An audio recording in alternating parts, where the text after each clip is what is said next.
接下来请收看中嘉新闻。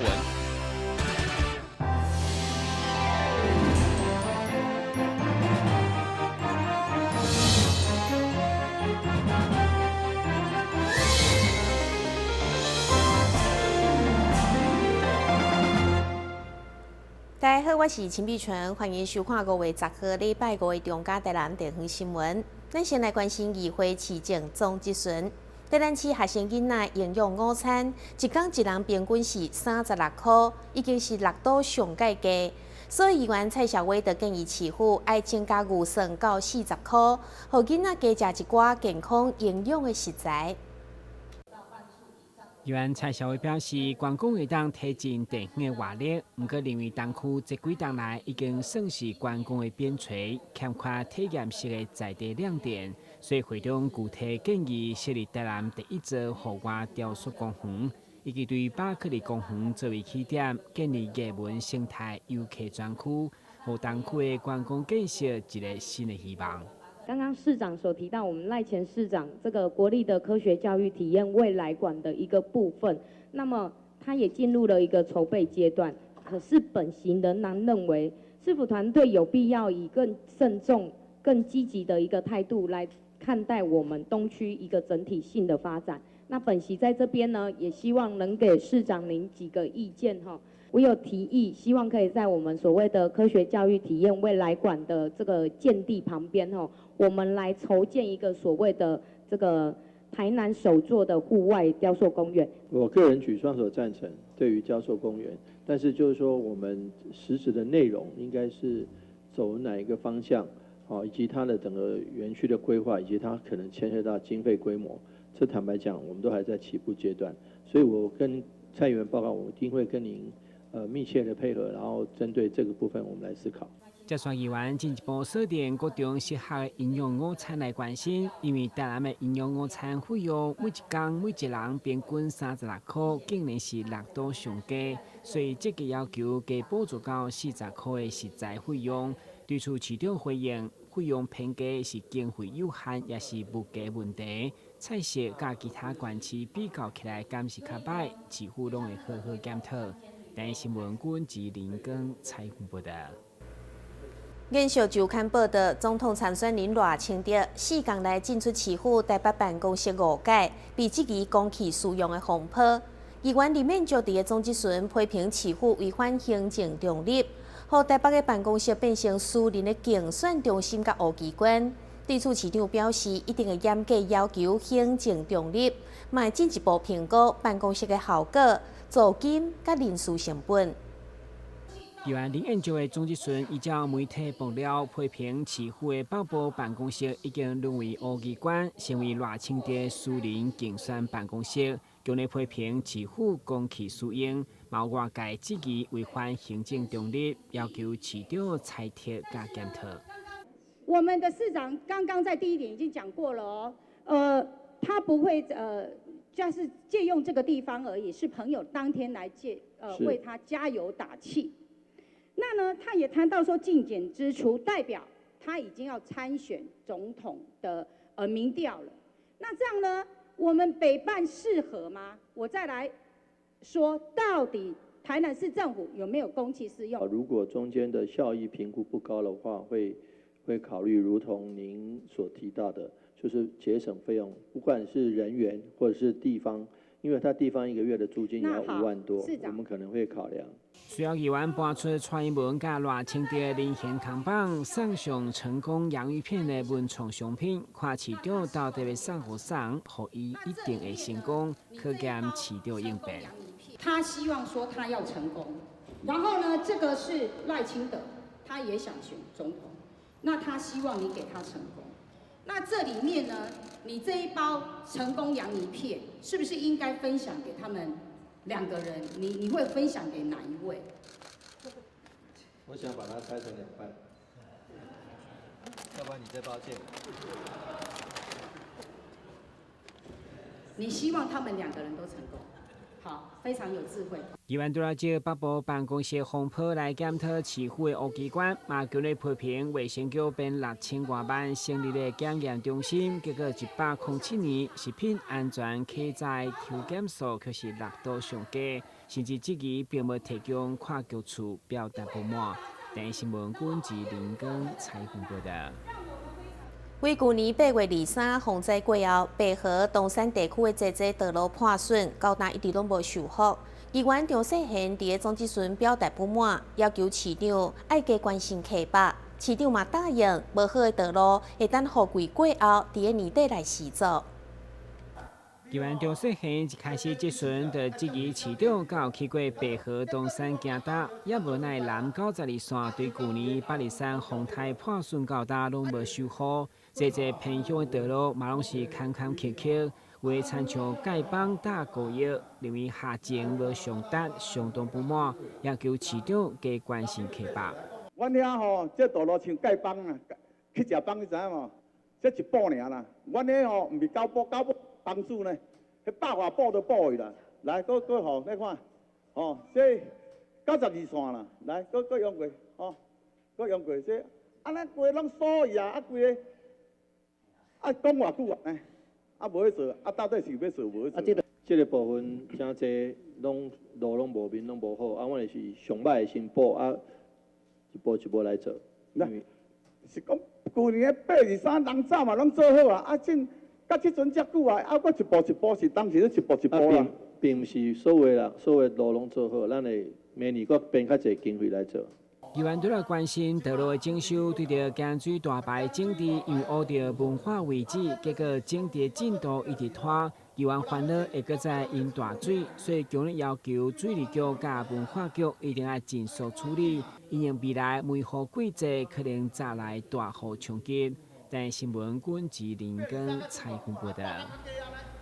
位伫林德区的长手文化园区，即届将原本的糖蜜馆改造成地都林的滑降设施，要互游客为4层楼12公尺悬溜落去涂骹，体验做地都林的滋味，而且全长有40公尺，算是亚洲第一座。因为他在5点。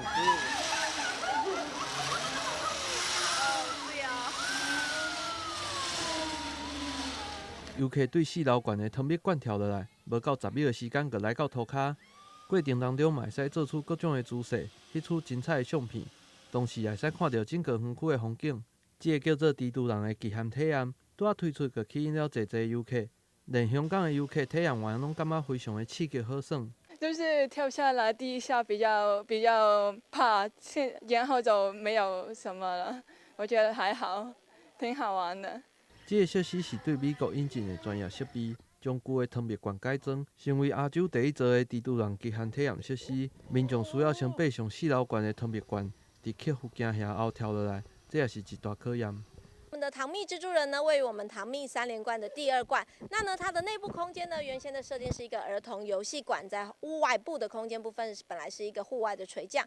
那呢，我们在去年度开始呢，来做一个设计规划，历经半年的测试呢，来完成这一个我们的糖蜜蜘蛛人一个户外滑翔的一个体验。那呢，只要凭着我们的入园门票即可以免费来做体验。那呢，我们设施的一个体验限制条件呢，有达120公分以上，体重30公斤以上就可以来做我们的一个活动的体验了。那也邀请我们的观众朋友呢，入园的时候千万不要错过我们这个最新推出的糖蜜蜘蛛人。现在这设施已经开放，只要民众提门票就会使免费体验。但是也只强调，唔是每一个人拢适合挑战，希望游客会使配合安全规则甲专业教练的指导，避免危险的状况。但新闻郭博宇采访报道。左镇菜寮地区因为地形的关系，拥有大量的化石资源。市府开了4.3亿，整合菜寮化石馆、自然史教育馆甲公园国小，改建为左镇化石园区。展示超过4600件的馆藏，不只是全国唯一的化石主题园区，也是化石馆藏上界的博物馆，将伫母亲节动工正式开幕。左镇菜寮因为地形的关系，加上菜寮溪的构造特殊，所以分布了大量的化石。为了充分运用这些资源，市府开了4.3亿，将原本的菜寮化石馆、甲周边的自然史教育馆以及公园国小整合成为左镇化石园区。同时，这也是全国唯一的花酒主题园区，超过4600间的馆藏，也是全国本土花酒馆藏上侪的博物馆。我们这个地方哺乳类动物的化石特别的丰富。刚刚大家讲的，我们有台湾古象，我们有草原猛犸象，我们有所谓的剑齿虎。过去大家认为台湾没有老虎，其实我们有剑齿虎。我们有台湾古鳄，我们甚至有金丝猴，有太多的这些大型的哺乳类动物化石，甚至大家觉得不可思议的，阮叫有海鸥，海鸥是啥？是鲸鱼啦。大家讲啊，做田的山区啊，较有海鸥，表示什么？表示这边过去是靠海的，所以才有鲸鱼的出现哦。所以我想，在这边的化石的特色，透过这一次的展览，可以更多元丰富的把它呈现出来。所以透过时尚的这种展出的手法，让大家可以看见很多的古生物。那所以我们称这个地方叫做古生物的乐园。所以整个花酒园区分做5大展馆，结合科学考古、教育推广、观光休闲等功能。除了展示侪丰富的花酒以外，现场嘛会使看到整理花酒的工作画面，同时也有体验乌花酒的涂窟。所有的展览品当中，以着1970年发现的做电人的头壳花酒上盖有名，也有作为吉祥物的早版犀牛的花酒，这2项是现在的镇馆之宝。左镇博物馆最有名的一件标本就是左镇人，距今3000年，那个是太珍贵了哈。我们左镇博物馆其实每样标本都非常的珍贵，很珍贵。然后还有一件就是那个早版中国犀，早版就是早坂一郎日本人，他发明他发现的，他发现我们的这边犀牛，我们这边竟然有犀牛，而且跟中国的犀牛是类似的亚种，所以在这样情况下就取名叫早版犀牛。其实90到40万年前的左镇非常的丰富哦，它的动物的种类并不比非洲少哦。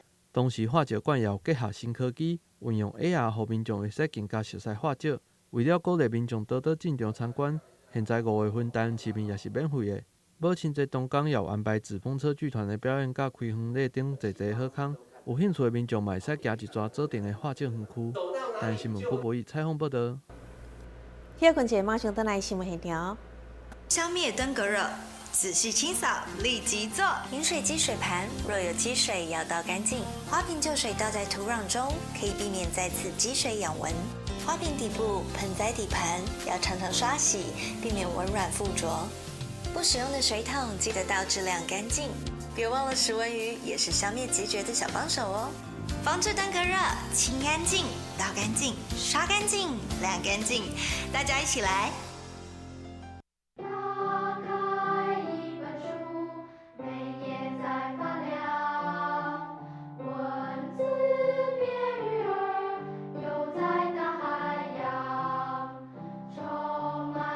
欢迎你和我一起来收看《飞读 Book》台南爱读册。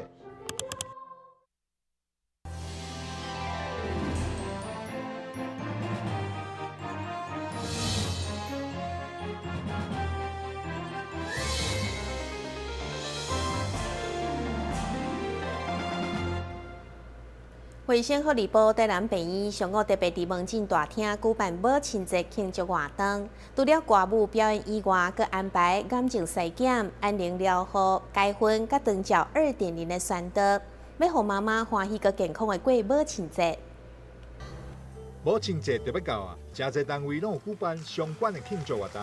卫生福利部台南病院10号一天，特别伫大厅办理5月康乃馨健康谢母亲的宣导活动。邀请社区福建的学员带来欢乐的舞蹈表演，甲在场妈妈同乐。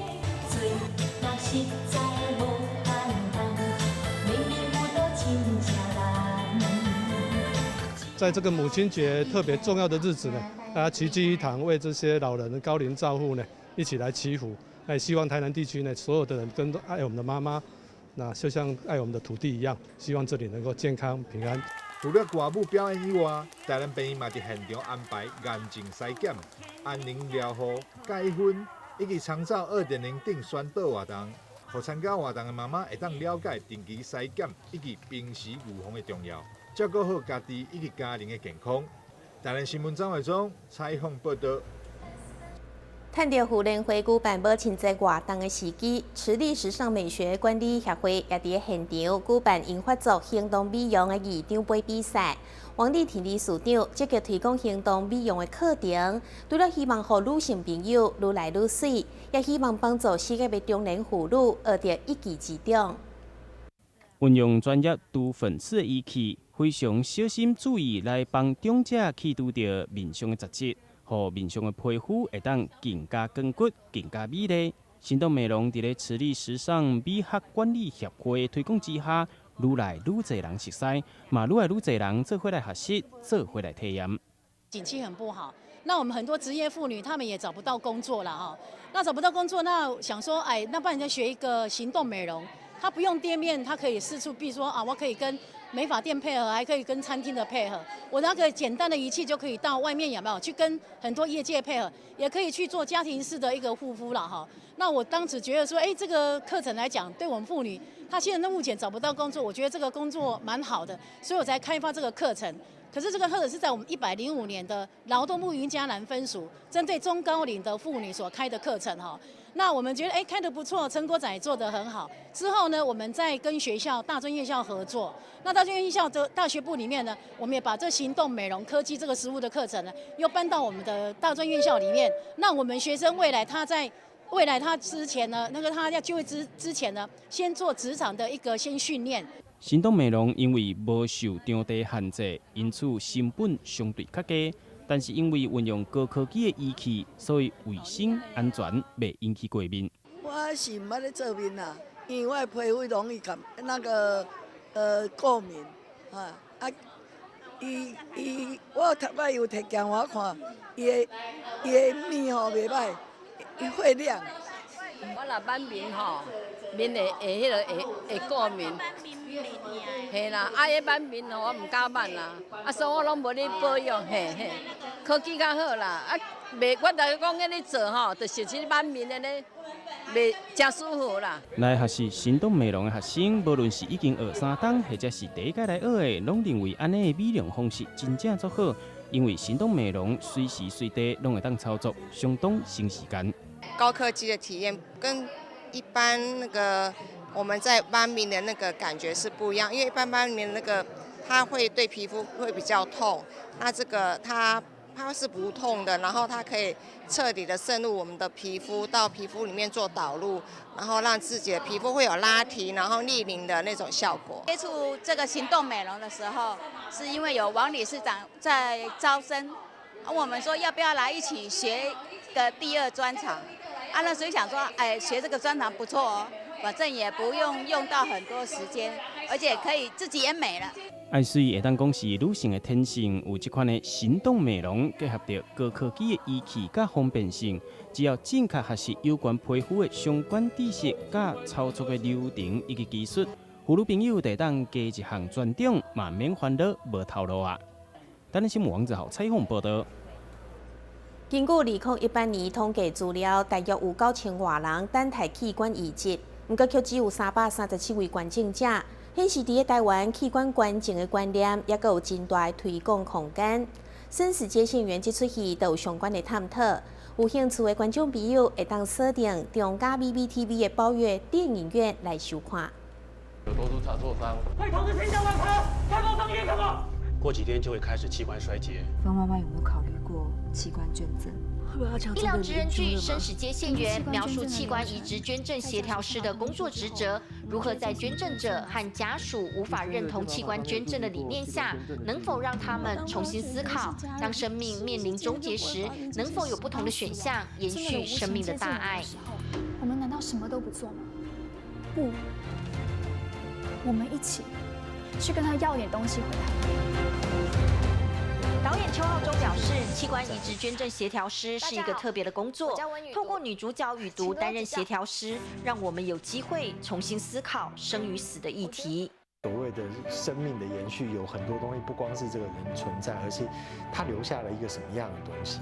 所以我在处理这个戏当中的时候，我会觉得生跟死并没有那么的纠结跟严重，而是说如何让家属去看透所谓生跟死这件事情，会是更大的一个关键。一个人如果不好好照顾自己的器官，凭什么拿别人的救？生死接线员紧接着要播出的剧情，深刻描述家属对于亲人突然发生意外的生命危急时刻，不舍的眼泪、暴怒的情绪，深深纠结着。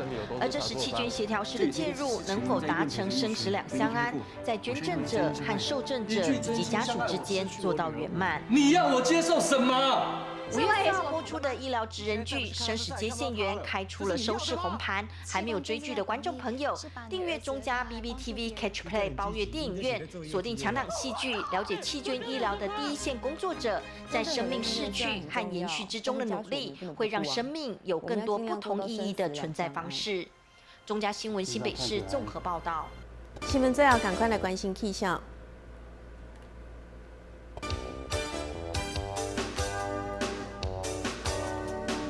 明仔载是好天，有时侪云的天气，温度24度到30度，袂落雨。海面平均风力4级到5级，上大阵风是7级。感谢你收看5月10号的中嘉台南电视新闻，我是陈美纯，咱再会。